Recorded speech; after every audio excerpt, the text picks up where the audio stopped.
Hey, greetings there, everyone. It is GleeCon coming back at you one more time with another episode of Lore of Warcraft, trying to crank out that content and get us closer to Classic. It is the last day of the new year, of the old year of 2022. And let's see how close we get to playing World of Warcraft before the end of this day. Probably not that much close. We're on chapter 16, um, which that puts us at about 10. I still think we're a few days out. Um, on our last episode, we did continue to look at the World of Warcraft role playing game source book, Lands of Mystery, and we're just taking our time now and gonna chunk it up. We looked at Azshara and just some of how Azshara sets up in the Dungeons and Dragons version of Classic WoW.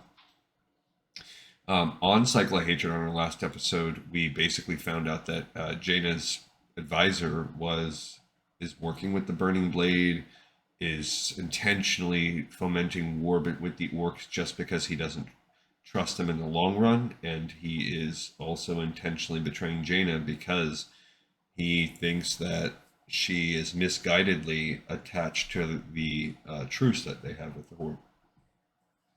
Just excuse me, little something went down the wrong pipe. Stay a while and listen to chapter 16 of Cycle of Hatred.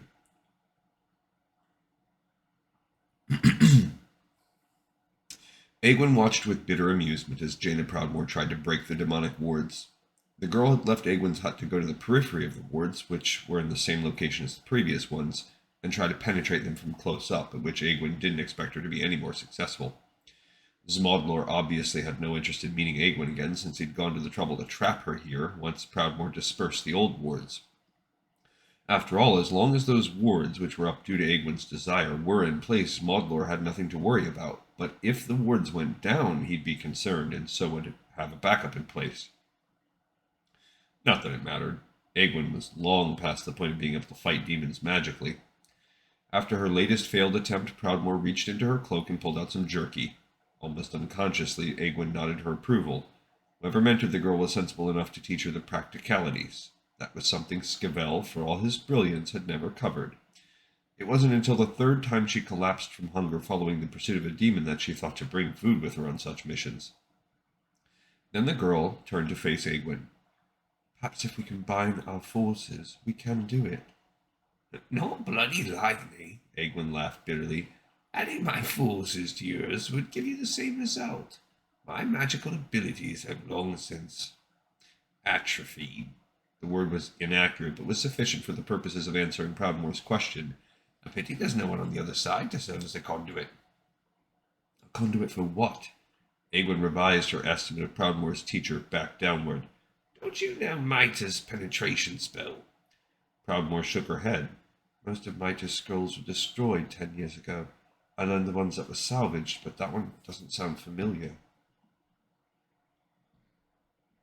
I think those are the ones that they said Aegwynn learned when she was young. Kind of set her apart. Pity, was all Aegwynn would say.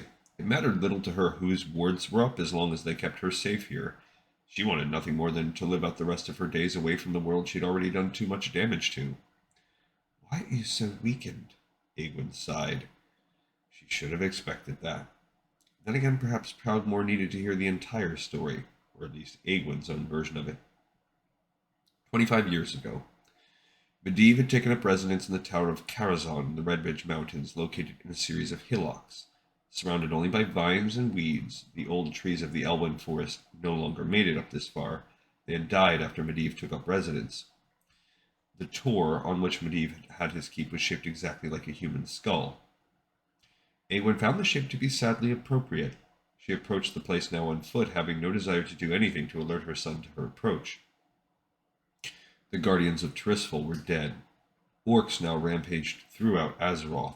War had broken out all over the world. The source of all this? Her own flesh and blood. She didn't know how it was possible. She had sired Medivh to carry on her work, not unravel it. Only when she arrived at the gates did she feel it. Her son was present, she knew that much, as were Moros, the house servant, and the cook, though the latter two were both asleep in their respective chambers. But she felt another, one whose essence was intertwined with that of her son, one whom she had defeated centuries ago. No longer bothering with her attempt to arrive subtly, she cast a wind spell that slammed into the gate, gale forces shattering the wood into 1,000 pieces. Her son stood on the other side. He had inherited Aegwynn's great height and her eyes. From Nielis Aran came his broad shoulders and elegant nose. His gray-flecked hair was tied back in a respectable ponytail, and he kept his salt and pepper beard well trimmed. His maroon cloak flowed behind him in the breeze. Yet the being that stood before her was unrecognizable as her son, for though her eyes saw Medivh, her entire wizardly being saw only Sargeras. How is this possible? I killed you.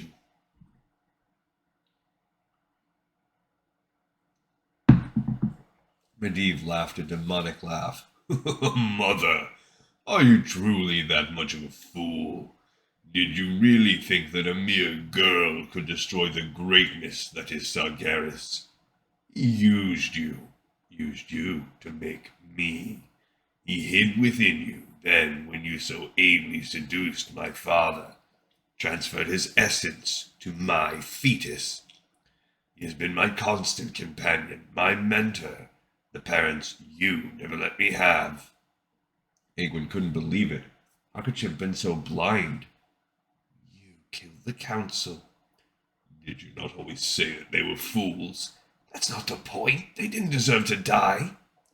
Of course they did. You didn't teach me very much, Mother. You were always far too busy with your duties as guardian to actually raise the son you brought into the world to succeed you. But one lesson you did impart on one of the rare occasions when you bothered to acknowledge my existence was that the council were fools.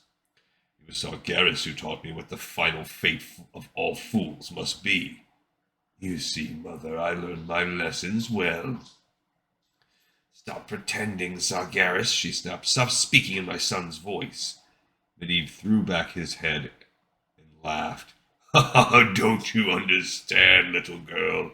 I am your son. He raised his hands. And I am your end. What happened next happened far more quickly than Aegwynn would have imagined. She remembered very little of the details, which was probably a mercy. All she knew for sure was that she had a harder and harder time countering Medivh's, or rather, Sargeras' spells, and that he had an easier and easier time countering hers. Weakened, battered, bleeding, Aegwynn collapsed to the stone floor of Medivh's keep, barely able to lift her head. Her son stood over her, laughing. Why do you look so sad, Mother? I am exactly as you made me. After all, you sired me in order to circumvent the council and carry on your heritage. You did that. From the moment you destroyed Sargeras' physical form, thus freeing him to reside within you, your heritage was to facilitate Sargeras' will. Now you have fulfilled your purpose, he grinned. One final poke in the eye to the council, eh? Aegwynn's blood turned to ice. Those were her thoughts upon Medivh's conception. She had never used that phrase aloud, certainly never to Medivh. She had indeed been a minor presence in his life at first, mostly for his own protection. She couldn't afford to let it be known that her son was in Stormwind, for fear that her enemies would use him against her. Indeed, she only revealed that she was his mother when he had passed puberty. At that moment, she ceased all resistance. She no longer wished to live in a world that she had betrayed so thoroughly. In her eagerness to do her job right, to prove the council wrong in their dismissal of her, she had led to the victory of demonkind. Not since she finished her apprenticeship had Aegwynn cried. The birth of her child, the death of her parents, the losses against demons, none of it had made her weep. She had always been stronger than that. Now, though, tears flowed freely down her cheeks as she looked up at her son, who laughed at her anguish. Kill me, and let you off the hook. Don't be a fool, Mother. I said I was your end, not your death. Allowing you to expire would not begin to atone for what you have done to me. Then he muttered an incantation. 8 centuries ago, the council had given her the power of the Guardian, and it had been the most wonderful experience of her life. It was what it might have been like for a blind person to see for the first time. When she passed that power on to Medivh, it had been less wonderful, but still she had a feeling of satisfaction in creating her legacy. and the departure of the power had been smooth and pleasant, like drifting slowly to sleep. Now, though, her power was being ripped from her by Medivh, and it felt like being struck blind, deaf, and dumb. Her entire body felt deadened. It was less like falling asleep and more like falling into a coma. But she remained awake and aware of all that was happening, and she realized that if she stayed here, Medivh, or rather Sargeras, would keep her here. She would reside in the keep's dungeon, no doubt, able to see and hear all that went on, be made aware of every foul deed that her son performed in Sargeras' name. She also realized something else. She was still young, which meant that Medivh had not taken the de-aging magic from her. That was her salvation, she realized. She gathered up the remaining tatters of her concentration and unleashed the magic of the de-aging spells, grabbing it, harnessing it, and reforming it into a teleport spell that would take her away from here. Moments later, her hair having gone white, her skin having wrinkled, her bones having grown weaker, she found herself on Kalimdor in a grassy region in the mountains of the continent's eastern coast. Proudmoore's voice was quiet when she said, "That must have been terrible for you." "It was," Aegwynn shuddered. In fact, it was worse than that, but she had simply hit the high points for Proudmoore's benefit. She had actually tried to reason with Medivh and tried to get an explanation from him as to why he did what he did, as if Sargeras needed a reason. But she saw no need to burden Proudmoore with that much. The point of the story was to show the depths of her own stupidity. She continued, "When I came here, I was able to use what little magic I had left to determine that there was no one around. I built my hut, planted my garden, dug my well. The walls didn't go up until Thrall and his people settled nearby." "I'm not surprised." There was an odd tone to Proudmoore's voice when she said that, as if she knew something Aegwynn didn't. "What's that supposed to mean?" Before Proudmoore could answer, Aegwynn heard something. Proudmoore heard it too, as they both turned to face south. It sounded familiar, but it was a noise Aegwynn hadn't heard in years. Moments later, her suspicion was confirmed. The noise was made by the displacement of air by a massive dirigible, which was now coming around one of the Blade Scar peaks. It stopped right in front of the wards and hovered. Aegwynn assumed a mage, or at the very least a sensitive, was on board. A rope ladder fell from the undercarriage, and a figure in plate armor started to climb down. As the figure came closer, Aegwynn recognized the insignia on the armor as that of a colonel. To her shock, the figure was a human female. She turned and gave Proudmoore a questioning glance. The girl smiled. "If a woman can be a guardian of Tristful, why can't a woman be a colonel?" Aegwynn had no choice but to concede the point. "Milady," the woman said as she came down off the bottom rung of the rope, "I'm afraid I bring bad news." She then looked askance at Aegwynn. "Colonel Lorena, this is Magna Aegwynn. You may speak as freely to her as you would to me." The colonel nodded and started to speak. Apparently the word of Jaina Proudmoore was enough for this colonel. Aegwynn grudgingly admitted to being impressed. A woman didn't rise to such a position without a great deal of hard work. She suspected that Lorena was twice as good as any male colonel simply because she would have to be to succeed. If someone that talented trusted Proudmoore so implicitly, then Proudmoore may have been a more impressive specimen than Aegwynn had been willing to credit. Perhaps there was something to the girl's hero worship after all. Lorena said, "Mum, it is my firm belief that Chamberlain Christoph is a member of the Burning Blade, that he has conspired to increase our forces at Northwatch and provoke the Orcs into a conflict." Proudmoore's face fell. "Christoph? I don't believe that." But the colonel spent the next several minutes explaining what had happened in Proudmoore's absence from Theramore. When she was done, Aegwynn asked, "When did this Burning Blade start?" "We're not sure," Proudmoore said. "We think it's related to a former Orc clan." "Why?" "Because Smodlor started a cult called the Burning Blade.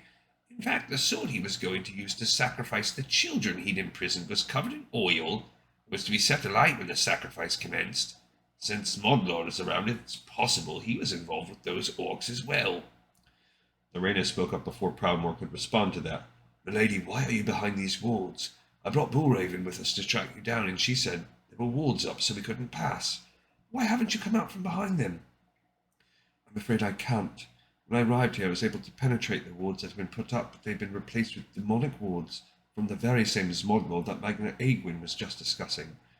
I'm afraid I do not have the knowledge to bypass them." A pity, Aegwynn said. If these were still my wards, I would let you through in an instant. Snorting, Proudmoore said, "Don't be ridiculous. They were never your wards. They were Medivh's."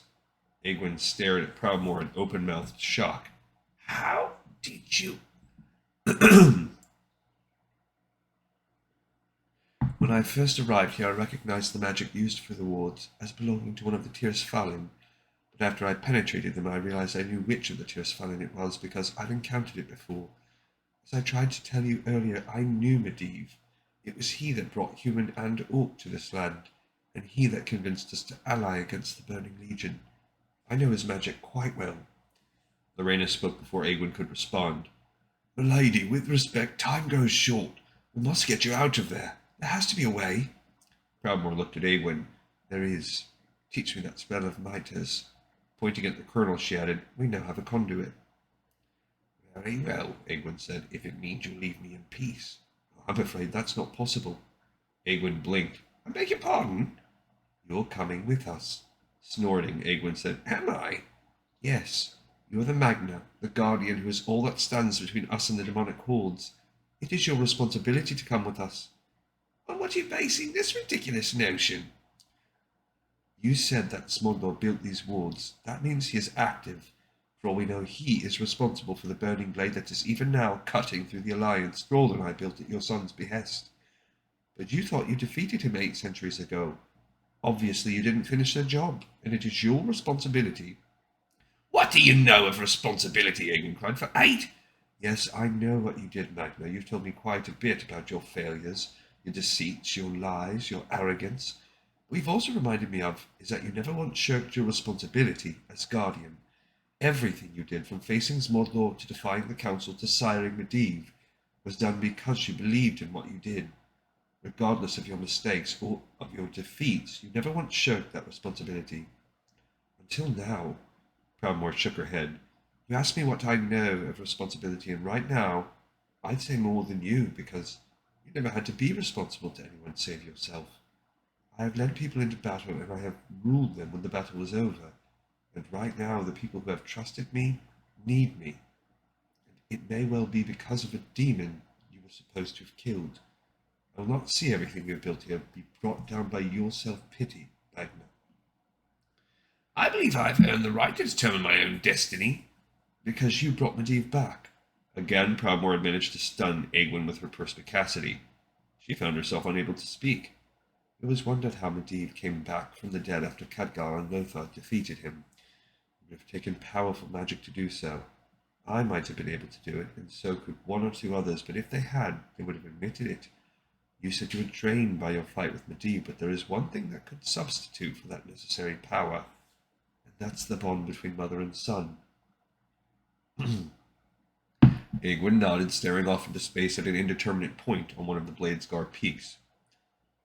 With what was left of the de-aging magic, I was able to scry in the well-water and learn what was happening. I saw my son killed by his apprentice and his best friend, and I saw Sargeras banished from him. So I spent years building up the power to bring him back. When I did, it almost killed me. That was why the wars were Medivh's. I no longer had the strength to cast them or anything else. I still don't. She turned to face Proudmoore. That was my swan song, Lady Proudmoore. It cannot even begin to make up for all I have done wrong. I disagree. What you've done is sire a son who saved the world. It may have taken a while, but what he did was exactly what you would have done, what you conceived him to do. He went against the conventional wisdom and was proactive in fighting the Burning Legion by convincing Thrall and me to unite our forces. He didn't learn that from Sargeras, and he didn't learn that from whatever afterlife you retrieved him from. He learned that from you. Lorena had been standing semi-patiently during this entire conversation, her obvious respect for Lady Proudmoore overcoming her soldier's desire for action. Lady! Yes, of course, Aegwynn said. Your colonel is right. Smodlor needs to be defeated, permanently this time. She sighed. Prepare yourself, Colonel Lorena. This may hurt a bit. Lady Proudmoore, repeat after me. And then Aegwynn taught Jaina Proudmoore Mitres' penetration spell. Okay, so we're connecting some things. It's nice that they're having another reveal here, and this author is doing a good job of that. If I don't agree with everything, I do like some of these things where um, you're led to kind of underestimate some of the characters in the story, only to see their awareness and motivations. Just like they just did with Jaina and her realizations about Aegwynn, Lorena just now in the previous chapter, the Kristoff. So I do like that element. All right, we have finished another episode of Lore of Warcraft, and I appreciate you all so much. Thank you for listening, for watching. I hope you enjoyed it. This one in the pipe. 5 by 5.